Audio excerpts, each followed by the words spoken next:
एक बहन ने सत्संग में बताया कि मैं घर गई तो चलते समय मेरी माँ ने 5,000 रुपए मेरी जेब में डाले और बता दिया, इतने रुपये हैं। मैं लालच में आ गई, ले आई। तीसरे दिन भैंस का बच्चा यानी काटड़ा मर गया। भैंस 12 किलो दूध देती थी। 1,22,000 रुपए की लाए थे। दूध देना बंद कर दिया। उसको 50,000 में बेचना पड़ा। मेरे दिमाग में तुरंत गलती याद आ गई। अपनी गलती बताकर गुरुजी के आदेश से नाम शुद्ध करवाया। उसके बाद मायके के रुपये, कपड़ा लेना विष के समान समझ लिया और घनी हानि हो गई। भाई का नुकसान किया, चोरी का भाव बना, भाव खराब हुआ। उस बहन की बात मुझे खटक रही थी, इसलिए अपने भाई से एक भी रुपया नहीं लिया। कुछ दिन बाद भाई मेरे घर आया, फिर 1,000 रुपये देने लगा। मैंने रुपए नहीं लिए, समझाया भी, परंतु उसके मन में यही बैठा था कि मैं गरीब हूं। बहन को खुश नहीं कर सका। मैं अपने भाई को लेकर सत्संग में गई, वहां ज्ञान सुना। अन्य भाई बहनों से आप बीती सुनी। तब भाई का मन हल्का हुआ कि बहन नाराज नहीं है। धीरे धीरे भाई तथा भाभी ने भी नाम दीक्षा ले ली। अब वह घर स्वर्ग बन गया। भाभी जी बहुत अच्छे स्वभाव की है, परंतु टोटे ने दुखी कर रखी थी। ऊपर से हमारा खर्च उसे विचलित कर देता था। अब आंखें बिछाए भाभी बैठी रहती हैं, कब ननंद आएगी, भगवान की बात बताएगी।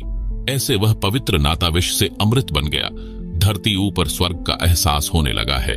प्रश्न करते हैं कुछ भाई की ढोल बाजे बजवाना व घुड़छड़ी करना तो पुराना रिवाज है, इसमें क्या फर्क पड़ता है? अब उसका स्थान डीजे ने ले लिया। जमाना बदल गया है, नाचना गाना तो आम बात हो गई है, आप मना क्यों करते हो? कुछ रुपये चलते समय बहन बेटी को देना उसका सम्मान है। इसका उत्तर यह है, नंबर 1, प्रथम तो यह शास्त्र के विपरीत है। नंबर 2, विवाह घुड़छड़ी से या डीजे से नहीं होता, लड़के लड़की का होता है। गली में नाचना कूदना, बाप बेटी, माँ चाची, ताई बुआ, भाई चाचे, ताऊ सब बेशर्म होकर नाचते हैं। ये कौन सी सभ्यता है? ये नहीं करना है। ये कंजरों वैश्याओं का काम होता था। अब सामान्य समाज भी इसी गंदगी में धंस गया है। इस लोक में न जाने कब क्या घटना घट जाए। इसलिए हम परमात्मा से डरकर, सब बकवाद छोड़कर परमात्मा के संविधान में चलते हुए अपनी सब क्रिया करते हैं। आप सुन रहे हैं जगत गुरु तत्वदर्शी संत रामपाल जी महाराज द्वारा लिखित पुस्तक धरती ऊपर स्वर्ग का पेज नंबर 14। सुनो एक दुखद घटना। एक दिन समाचार पत्रों में छपा कि एक बारात जा रही थी। जिस कार में दूल्हा बैठा था वह दुर्घटनाग्रस्त हो गई। दूल्हा तथा दूल्हे का जीजा जो उसी कार में बैठा था, घटना स्थल पर ही दम तोड़ गए। पहले दिन सारा परिवार गली में नाच रहा था, डीजे बजाया जा रहा था। वे सब फोटो भी समाचार पत्र में छपे थे। दुर्घटना के बाद उसी घर में रोने धोने की हाहाकार मची थी। माता व बहन सिर के बाल फाड़ फाड़ कर रो रही थी। पिता भाई चाची ताई सब रो रहे थे, टक्कर मार रहे थे। अब बच गया डीजे। यदि परमात्मा से डर कर इंसान चले, राम को राम समझे तो बचाव होता है। इसलिए मैं अकर्तव्य कर्म यानी जो कर्म नहीं करने चाहिए, करने की आज्ञा नहीं देता। बेशर्मी की हद हो चुकी है। बहन बेटी को चलते समय कुछ रुपये देना एक रिवाज है जो समाप्त करना है। बहन बेटी को भिखारी नहीं समझना है, उस बहन बेटी को बेटे के समान समझना है। धरती ऊपर स्वर्ग तभी बनेगा जब हम अपनी इंसानियत को पुनः संभालेंगे। प्रश्न, क्या आप अंतरजातीय व अंतरधर्म विवाह के पक्ष में हैं? उत्तर, हमारे मिशन में जाति धर्म की कोई बाधा नहीं है। हम अंतरजातीय तथा अंतरधर्म के विवाह के पक्ष में हैं। हम निम्न नियमों का भी पालन करते हैं। अपने गोत्र में, अपने गांव में व आसपास गांवों यानी गवांडों में, माता के गोत्र में विवाह के पक्ष में नहीं है। सख्त निषेध है। मुसलमान अपने नियम अनुसार कर सकते हैं। यदि अंतरधर्म विवाह मुसलमान हिंदुओं में करते हैं तो उनके लिए गोत्र को छोड़कर अन्य उपरोक्त सब नियम लागू रहेंगे। यदि हिंदू भी किसी मुसलमान लड़की से विवाह करेगा, उसके लिए भी गोत्र को छोड़कर अन्य उपरोक्त नियम लागू होंगे। इसी प्रकार सिख, ईसाई या अन्य के लिए नियम रहेंगे, यानी गांव, गवांड यानी पड़ोसी गांव में विवाह नहीं कर सकते। प्रश्न, क्या आप प्रेम विवाह, लव मैरिज के पक्ष में हैं? उत्तर, हाँ, परंतु निम्न शर्तों के साथ। उपरोक्त प्रतिबंधित बिंदुओं को ध्यान में रखकर माता पिता की सहमति के साथ प्रेम विवाह कर सकते हैं। प्रश्न, आप सब त्योहार मनाने से रोकते हो। त्योहार तो खुशी का प्रतीक माना जाता है, इसमें क्या दोष है? उत्तर, त्योहार का अर्थ है किसी विशेष दिन को जो अपने धर्म की गरिमा से जुड़ा होता है। उस दिन कुछ अलग से खाना पीना करना, उस घटना की चर्चा करना जिस उपलक्ष्य में त्योहार मनाया जाता है। सब त्योहार किसी धार्मिक कथा से संबंध रखते हैं। उदाहरण के लिए, नंबर 1 दीपावली यानी दिवाली का त्योहार। इस दिन की गरिमा है कि इस दिन भगवान श्री रामचंद्र जी अपनी पत्नी सीता के साथ 14 वर्ष का वनवास काटकर रावण को मारकर सीता को उसकी कैद से छुटवाकर अयोध्या लौटे थे। उस खुशी में दिवाली का त्योहार मनाया जाता है। आप सुन रहे हैं जगत गुरु तत्वदर्शी संत रामपाल जी महाराज द्वारा लिखित पुस्तक धरती ऊपर स्वर्ग का पेज नंबर 15। घर घर में कई कई दीपक जलाए जाते हैं। प्रारंभ में गाय भैंस के घी के दीपक जलाए जाते थे, फिर सरसों के तेल के दीपक लगाए जाने लगे, फिर मोमबत्ती ने स्थान ले लिया। अब बिजली के छोटे छोटे बल्ब दीपक के स्थान पर लगाए जाते हैं। एक दिन यह सब कर दिया, फिर न सीता याद आती है न श्री राम। क्या आपको याद है? नंबर 1, सीता जी को 2 वर्ष के बाद एक धोबी के व्यंग्य के कारण घर से निकाल दिया गया था। उस समय वह गर्भवती थी। ऋषि वाल्मीकि के आश्रम में आजीवन कष्ट सहा। 2 पुत्र साथ थे, एक का नाम लव, दूसरे का नाम जो ऋषि के आशीर्वाद से कुशा से बना था, कुश था। विचार किया जाए, जिसकी पत्नी को निकाल दिया गया हो, बच्चों का व पत्नी का पता नहीं, कैसे कष्ट का जीवन जी रहे होंगे। क्या वह व्यक्ति चाहे राजा भी क्यों न हो सुखी रहेगा? सपने में भी सुखी नहीं रह सकता। शर्म के मारे बोलता नहीं है। राजा रामचंद्र जी ने अश्वमेध यज्ञ करना था। परंपरा वश घोड़ा छोड़ा गया। उस पर लिखा था कि जिसको अयोध्या के राजा रामचंद्र की पराधीनता स्वीकार नहीं है, वह घोड़ा पकड़ ले और युद्ध के लिए तैयार रहे। उस समय लव तथा कुश जवान थे। दोनों ने ऋषि वाल्मीकि से धनुर्विद्या सीखी थी। जब उन्होंने घोड़े के गले में लटक रही चिट्ठी यानी पैम्फलेट पढ़ी तो घोड़ा पकड़ लिया और धनुष श्री रामचंद्र की ओर तान दिया। युद्ध शुरू हुआ। श्री रामचंद्र जी उन बालकों को पराजित नहीं कर सके। उल्टा बालक श्री रामचंद्र की जान लेने वाले थे। सीता जी की दृष्टि पड़ी। दौड़कर बच्चों के पास गई, बताया यह तुम्हारा पिता है। रामचंद्र जी ने भी सीता को पहचान लिया। उसको गले लगाने के लिए निकट गए तो सीता ने पीठ फेर ली और धरती में समा गई। श्री रामचंद्र जी सीता जी के वियोग में दुखी तो पहले ही था, परंतु आशा थी कि कभी मिल जाएगी। जब आशा टूट गई तो श्री रामचंद्र जी का धैर्य जवाब दे गया। वहां से लौटा और अयोध्या के साथ बह रही सरयू दरिया में जल समाधि ले ली, यानी डूबकर मर गया। प्रश्न, आप आलोचना कर रहे हो, आपके पास क्या प्रमाण है कि श्री रामचंद्र जी सीता के वियोग में दुखी रहते थे? उत्तर, रामायण ग्रंथ में प्रमाण है। प्रतिवर्ष रामलीला करते समय दिखाया जाता है कि जब सीता जी को रावण राक्षस अपहरण करके ले गया तो श्री रामचंद्र जी डकरा डकरा कर रोते थे, हाय सीता हाय सीता। पेड़ों से लिपटकर, पशुओं से लिपटकर पूछते थे कि तुमने मेरी जान को देखा क्या, मेरी सीता को देखा क्या? आप बताओ, क्या रामचंद्र जी सीता को मजबूरी में निकालकर मन मन में नहीं रोए होंगे? क्या रामचंद्र जी दयाहीन थे? क्या फिर पत्थर दिल हो गए थे? क्या उनके मन में कल्पना नहीं होती होगी कि अकेली गर्भवती औरत कैसे जी रही होगी? यदि इतनी भी दया न हो तो वह इंसान भी अच्छा नहीं होता। इसलिए इससे सिद्ध है कि श्री रामचंद्र जी महाकष्टमय जीवन जीते थे। अयोध्यावासी दीप जलाकर, मिठाई आदि खाकर उस दिन श्री रामचंद्र जी की छाती फूका करते। विचार करो, जिस रामचंद्र जी व सीता जी के आने की खुशी में दीपावली का त्योहार मनाना शुरू किया, जब सीता अयोध्या से चली गई, श्री रामचंद्र जी ने आत्महत्या सीता के वियोग में की, यानी जल समाधि ले ली थी। आप सुन रहे हैं जगत गुरु तत्वदर्शी संत रामपाल जी महाराज द्वारा लिखित पुस्तक धरती ऊपर स्वर्ग का पेज नंबर 16। अब क्यों मना रहे हो खुशी? क्या श्री रामचंद्र जी व सीता जी के दुखों से आप दुखी नहीं हो? हम उन दोनों के वनवास व रावण के साथ हुए युद्ध में कष्ट तथा दोनों के अयोध्या आने की खुशी, दोनों को आजीवन दुखी रहने के इतिहास को ध्यान में रखकर सारा वर्ष उनको याद रखते हैं। उस दृष्टिकोण से दीपावली यानी दिवाली का त्योहार किसी विशेष दिन नहीं मनाते। संतों के घर सदा दिवाली होती है। हम कैसे मनाते हैं दीपावली का त्योहार?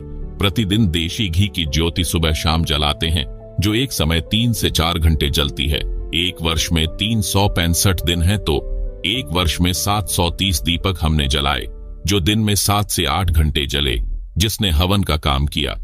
एक गांव या शहर में हमारे अनुयायियों के 50 से 60 परिवार हैं, तो वहां सुबह शाम प्रत्येक घर में देशी घी की ज्योति जलती है, हवन होता है जो वातावरण को शुद्ध करता है। शराब, हुक्का, बीड़ी आदि का सेवन नहीं करते, इससे प्रदूषण में बचाव रहता है। हवन के समय वेद मंत्र भी बोले जाते हैं। हम सूक्ष्म वेद के मंत्र यानी वाणी सुबह शाम नित्य नियम संध्या आरती के रूप में पढ़ते यानी बोलते हैं, फोन में चलाकर सुनते हैं। यदि हलवा या खीर खाने की इच्छा होती है तो किसी भी दिन बनाकर खा लेते हैं। जगत के लोग उस दिन या अन्य होली आदि के त्योहार पर बम छोड़ते हैं, पटाखे छोड़ते हैं, प्रदूषण फैलता है। कई बच्चों की आंखें खराब हो जाती हैं, कईयों के हाथ खराब हो जाते हैं, कई स्थानों पर आग लग जाती है। यह सब हम नहीं करते, सख्त हिदायत है। हम राम को दिन रात याद करते हैं। एक दिन की तो बात छोड़ो, होली दुल्हंडी के ऊपर जो उधमस उतारा जाता है उसका उस त्योहार से क्या लेना देना है। होली का त्योहार भक्त प्रहलाद की रक्षा परमात्मा ने की। भक्त प्रहलाद के पिता हिरण्यकशिपु ने चिता की तरह लकड़ियों का ऊंचा ढेर लगवाकर प्रहलाद भक्त को जिंदा जलाने की योजना बनाई। होलिका नामक पापिनी जो प्रहलाद भक्त की सगी बुआ थी, हिरण्यकशिपु के आदेश से अपने ऊपर अग्निरोधक चद्दर ओढ़कर भतीजे प्रहलाद को विश्वास में लेकर कहा कि देख बेटा, मैं भी तो आग में बैठी हूं, कुछ नहीं होगा। गोद में प्रहलाद को बैठा लिया, अग्नि जला दी। परमात्मा ने आंधी चला दी। वह अग्नि रक्षक यानी फायर प्रूफ चद्दर होलिका से उतारकर प्रहलाद भक्त पर उड़ा दी। आग भड़क उठी, होलिका जल मरी। प्रहलाद सुरक्षित परमात्मा ने रखा। इस खुशी का प्रतीक है होली का त्योहार। जगत क्या करता है इस दिन? लट्ठमलट्ठा औरतें कोरड़े पुरुषों को मारती हैं। पुरुष हट जा करके बचाव करते रहते हैं, इधर से उधर पौड़ पाटे यानी दौड़ते रहते हैं, एक दूसरे पर रंग डालते हैं, कीमती कपड़ों का नाश कर देते हैं। इसका परमात्मा से क्या लेना देना जिसने भक्त की रक्षा की? कुछ कहते हैं कि हम रंग नहीं डालते, गुलाल का प्रयोग करते हैं। विचार करो, बंदर सा मुंह बनाकर एक दूसरे को परेशान करते हो। क्या गुलाल लगाने को आप परमात्मा की आरती मानते हो? दिवाली का त्योहार त्रेता युग के अंत में हुई। रावण वध व सीता समेत अयोध्या रामचंद्र की वापसी के बाद मनाया जाने लगा। उससे पहले क्या त्योहार मनाते थे? केवल धार्मिक यज्ञ का अनुष्ठान करते थे। आप सुन रहे हैं जगत गुरु तत्वदर्शी संत रामपाल जी महाराज द्वारा लिखित पुस्तक धरती ऊपर स्वर्ग का पेज नंबर 17। होली का त्योहार सत्य युग के अंत में प्रहलाद भक्त की रक्षा परमात्मा द्वारा नरसिंह रूप में की जाने के बाद प्रारंभ हुआ। उस समय सत्य युग लगभग 16 लाख वर्ष बीत चुका था। उससे पहले तो यह त्योहार नहीं मनाया जाता था, केवल धार्मिक यज्ञ शास्त्रों के अनुसार किए जाते थे, जैसे हम करते हैं। हमारा उद्देश्य है कि सारा जहान शास्त्रोक्त विधि से सामाजिक व धार्मिक कर्म करे, ताकि कलयुग में सत्य युग जैसा माहौल बने, सब सुखी हो जाएं। हम क्या करते हैं? हम प्रतिदिन परमात्मा का शुक्र कई बार करते हैं। एक दिन ड्रामा नहीं करते, शास्त्रों अनुसार धर्म कर्म करते हैं, धर्म यज्ञ करते हैं। अजब गजब बात। एक भक्त बना, उसने बताया कि हम चाचा ताऊ के 11 भाई बहन हैं, सब शादीशुदा हैं, हमें 11 वर्ष हो चुके हैं, कोई त्योहार नहीं मनाया है। कारण वर्ष में एक मौत इतनी निकट हो जाती है कि त्योहार नहीं मना पाते। विचार करें पाठक, जिनके मृत्यु हो जाती है वे रोते हैं, गांव के लोग मस्ती मनाते रहते हैं। फिर उनकी बारी आती है, वे मुंह लटकाकर रोते रहते हैं, अन्य त्योहार का ड्रामा कर रहे होते हैं। हम क्या करते हैं? हम किसी की आत्मा न दुखे इसलिए व्यर्थ दिखावा नहीं करते, दिन रात राम को याद रखते हैं। हम धार्मिक अनुष्ठानों को त्योहार रूप में मनाते हैं। वहां कोई गाना बजाना नहीं, केवल सत्संग करके पाठ करके परमात्मा का गुणगान करते हैं। धर्म यज्ञ करते हैं, उस समय हलवा, खीर, लड्डू, जलेबी आदि बनाते खाते हैं। ऐसे त्योहार मनाते हैं। धरती ऊपर स्वर्ग कैसे बना? हमारे नियम है, नंबर 1, किसी नशीले पदार्थ का सेवन नहीं करते, यानी किसी प्रकार का नशा नहीं करते हैं। नंबर 2, तंबाकू का सेवन नहीं करते हैं। नंबर 3, दहेज नहीं देते हैं, वो न लेते हैं। नंबर 4, विवाह में 1 पैसा भी खर्च नहीं करते हैं। नंबर 5, चोरी ठगी जारी यानी परस्त्री गमन से डरते हैं, न रिश्वत लेते हैं। नंबर 6, परमात्मा का नाम जपते हैं। नंबर 7, धार्मिक अनुष्ठान गुरुजी की आज्ञा में रहकर करते हैं। ऐसे धरती ऊपर स्वर्ग बना है। कल युग में सत्य युग बनेगा। एक बुद्धिजीवी व्यक्ति ने हमारी व्यवस्था को ठीक से समझा तो बोला, न तो तुम शराब पीते, न बीड़ी सिगरेट, न हुक्का पीते, न दहेज लेते न देते। तुम जो कमाते हो वह सारी बचत है। जो संत रामपाल जी से दीक्षा ले लेता है उसके तो यूं समझो एक लड़का नौकरी लग गया, इतनी बचत हो जाती है। मेरा एक बुआ का लड़का है, वह महीने के 60,000 रुपये सैलरी लेता है, सरकारी नौकरी है। शराब सिगरेट पीकर घर का नाश कर रखा था। मैं एक दिन सुबह सुबह उनके घर गया, वह तो नौकरी गया था, कहीं पीकर पड़ गया, आया ही नहीं घर। ऐसा कई बार करता था। उसकी पत्नी ने चूल्हा जला दिया, उस पर डेगची रख दी, चाय बनाने लगी। मैं दूसरे कक्ष में बैठा था, उठकर देखा तो वह चूल्हे के पास बैठी थी। आप सुन रहे हैं जगत गुरु तत्वदर्शी संत रामपाल जी महाराज द्वारा लिखित पुस्तक धरती ऊपर स्वर्ग का, पेज नंबर 18। 1 घंटा हो गया, चाय नहीं आई। तब मेरी बुआ, उस शराबी की माता जो दूसरे लड़के के साथ रहती थी, आई। बोली, उठ ले, कितकी चाय पीवेगा, न चीनी न दूध न चाय पत्ती, नाश कर रखा है लड़के ने। मैं दूसरी बुआ के लड़के के घर गया, वहां चाय पी, कुछ सामान दुकान से खरीद कर उसके घर डालकर आया। उसकी पत्नी रो रही थी, मैं चला गया।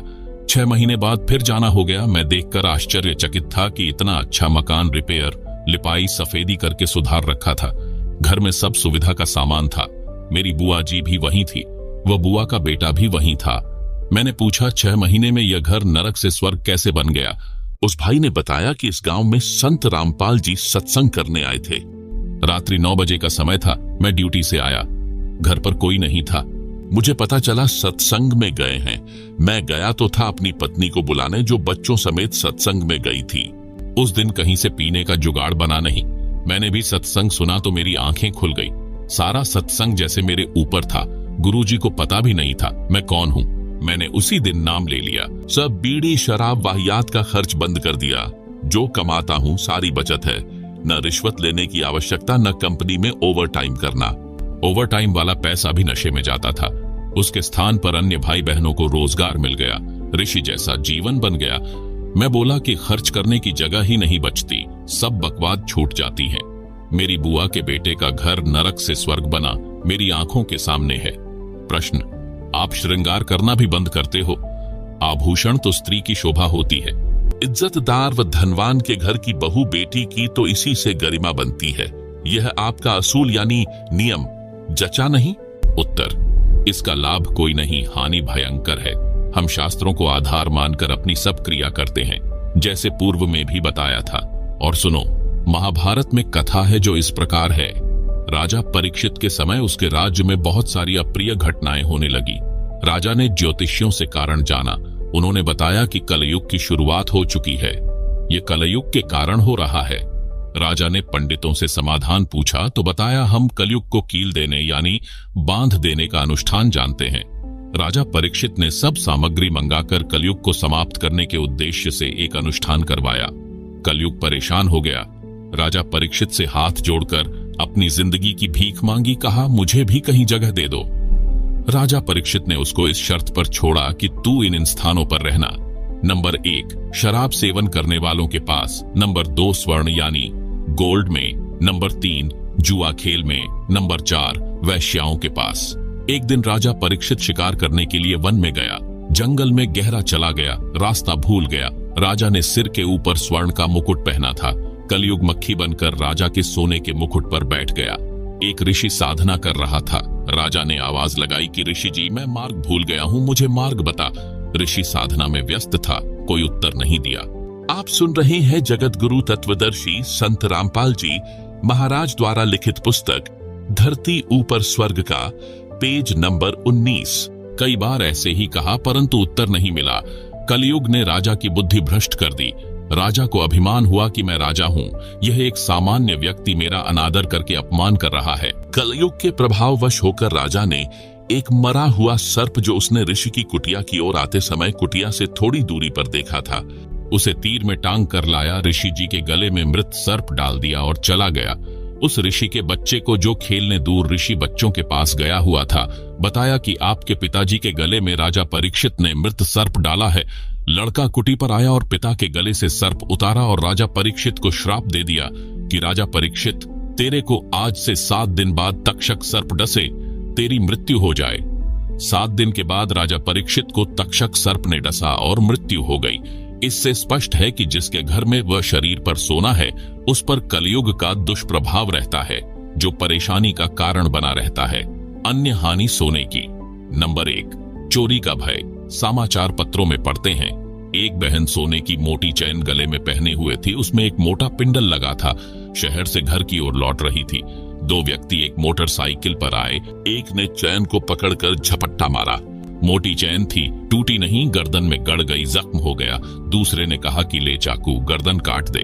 यह सुनकर उस बहन ने हाथ जोड़कर जीवन की भीख मांगी। चैन निकाल कर दे दी। वे भाग गए। बहन मूर्छित होकर गिर गई। लोग इकट्ठे हो गए, अस्पताल में ले गए, इलाज करवाया, पुलिस बुलाई। जब वह बहन होश में आई तो चिल्लाई कि मारो न मुझे, चैन निकाल लो। फिर अचेत हो गई। जब ठीक हुई तब सारी घटना बताई। कर लो दिखावा। सोना जिसे धनवानों की बहू बेटियों की गरिमा बताकर नरक ढोते हैं, वही जान का झाड़ बन गई। गरिमा सड़क किनारे अचेत मिट्टी में पड़ी थी। आदमी उठाकर अस्पताल में ले गए, नहीं तो गर्दन से रक्त निकलता रहता, मर जाती। 30 वर्ष के आसपास आयु की बहन कानों में मोटे मोटे छल्ले यानी बाले पहने हुए थी। वे थे तो नकली परंतु असली लग रहे थे। वह ट्रेन के इंतजार में स्टेशन पर खड़ी थी। 2 झपट्टा मारों की नजर उस पर थी। जब रेलगाड़ी आई, गाड़ी में चढ़ने वालों की भीड़ बढ़ गई। वे दोनों उस खिड़की के पास आ गए जिसमें वह बहन चढ़ने के लिए खड़ी थी। भीड़ बहुत थी। बहन डिब्बे में प्रवेश कर गई। सीढ़ियों तक डिब्बा भरा था। गाड़ी 2 मिनट में चल पड़ी। उन दुष्टों ने एक एक कान का छल्ला पकड़ा, झटका मारा, कान फट गए। दोनों ट्रेन से कूद गए। गाड़ी ने स्पीड पकड़ी ही थी। वह बहन चिल्लाई। तब तक ट्रेन दूर जा चुकी थी।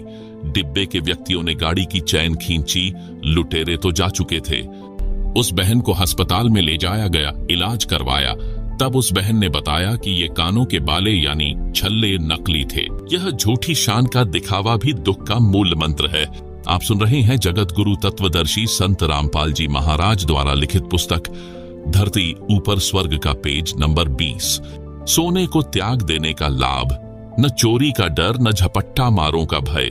यदि सब जनता हमारे की तरह सादा जीवन जिए तो घर स्वर्ग बनेगा ही बनेगा। भारत देश विश्व के धनी देशों में प्रथम श्रेणी में खड़ा होगा।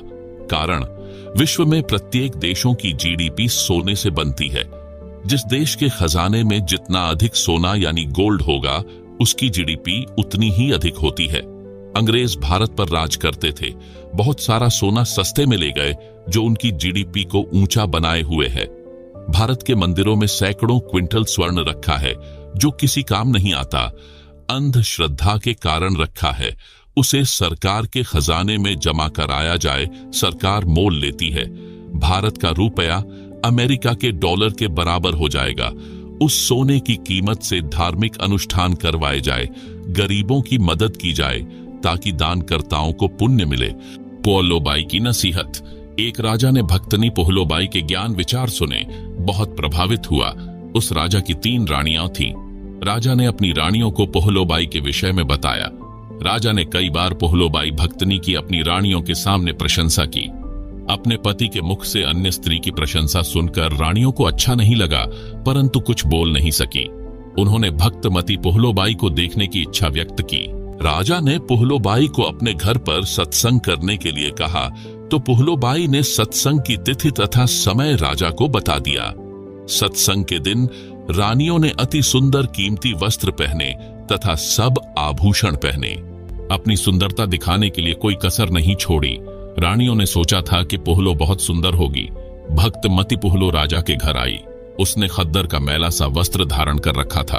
हाथ में माला थी, चेहरे का रंग भी साफ नहीं था। भक्तमती पोहलो को देखकर तीनों रानियां खिलखिलाकर हंसने लगी और बोली कि यह है वह पोहलो। हमने तो सोचा था कि बहुत सुंदर होगी। उनकी बात सुनकर भक्तमती पोहलोबाई ने कहा कि वस्त्र आभूषण तन की शोभा, यह तन कांचो भांडो। भक्ति बिना बनोगी कुतिया, राम भजो न रांडो।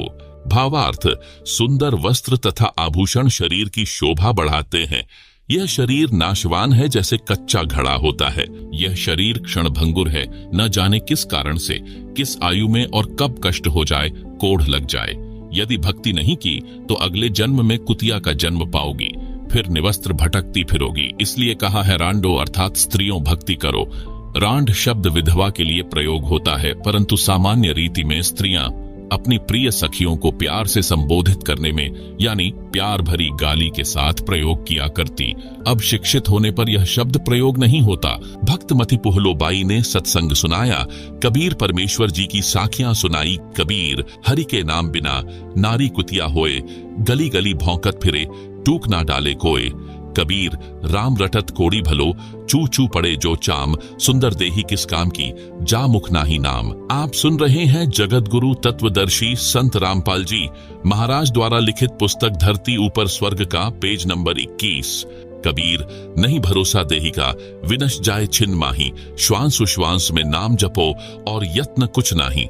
कबीर श्वास उश्वास में नाम जपो, व्यर्था श्वास मत खो, ना जाने इस श्वास का आवन हो के ना होए। गरीब सर्व सोने की लंका थी, रावण से रणधीरम, एक पलक में राज्य गया, जम के पड़े जंजीरम।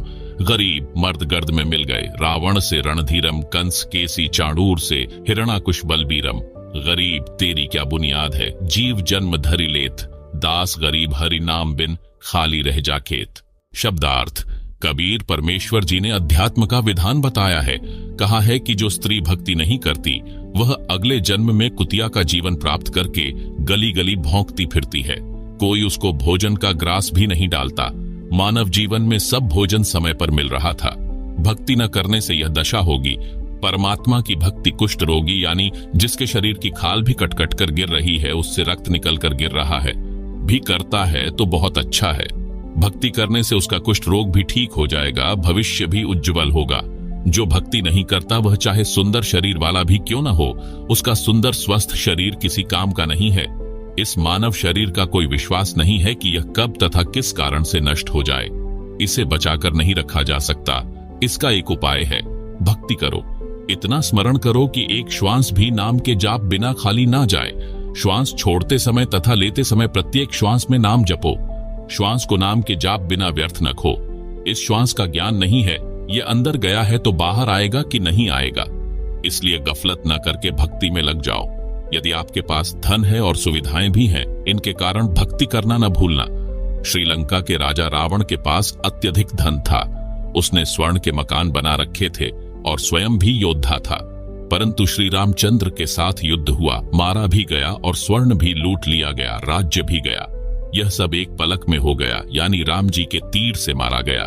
कुछ ही समय में सब कुछ नष्ट हो गया तथा यम के दूत यानी मृत्यु देवता के नौकर उस रावण को जंजीरों में बांध कर ले गए, नरक में डाला गया।